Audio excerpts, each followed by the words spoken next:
Assalamualaikum warahmatullahi taala wabarakatuh. Nama saya dalam kad pengenalan adalah Muhammad Noor bin Bon. Tapi dalam industri ini orang panggil Captain Bon, kadang orang panggil Captain je. Saya sekarang ni dah di peringkat usia remaja lah, 67 tahun.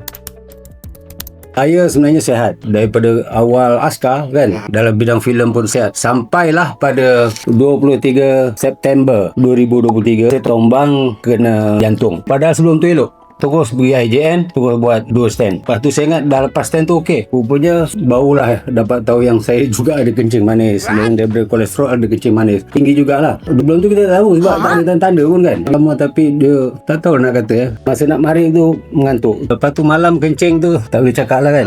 2 jam sekali terbangun. Tak boleh kontrol. Wah, tangan mula kebas sikit-sikit. Dah kebas, saya pun check lah. Check darah tu 15.4. Gitu, tinggi kan. Patut saya rasa macam sentiasa dahaga. Malam nak minum air kan. Satu badan susut. Kawan saya lah. So saya cuba ubat gitar ini dan Alhamdulillah 3 hari makan, semalam bacaan saya 94. Okey lagi 15 ke 94. Alhamdulillah rasa ada penurunan. Makna di baru 3 hari ni rasanya reading tu ada turun 9.4. Mana jauh juga tu kan. Jujurnya masih lagi lah kan. Tapi saya percaya ni sebab dia berkesan. Tapi mungkin kalau saya dah makan banyak hari, insyaAllah benda tu kurang lah kot kan. Tenaga ni ada.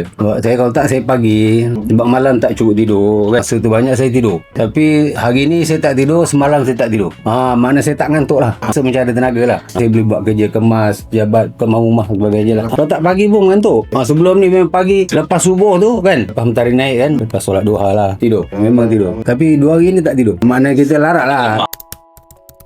Sama orang muda ni sebelum kena kan lah pergi kedai mamak, minum teh tarik, minum gula banyak, janganlah. Susu itu semua membunuh kita. Minum air kosong je tipulah kan, tak boleh minum. Tapi ada juga macam guna gula ni. Saya pun lah sekarang guna gula macam ni juga, no sugar. Jadi macam saya cakap tadi, baru 3 hari saya makan ni ada penurunan. Walaupun yang lain tu tak berapa nampak, tapi tenaga tu macam dah ada. Pagi saya tak tidur, insyaAllah. Ni 2 benda ni kan. Mana nak kalau nak air manis kita pakai ni, tu kita minum ni. Pagi satu, petang satu, sebelum kita makan ubat lain lah.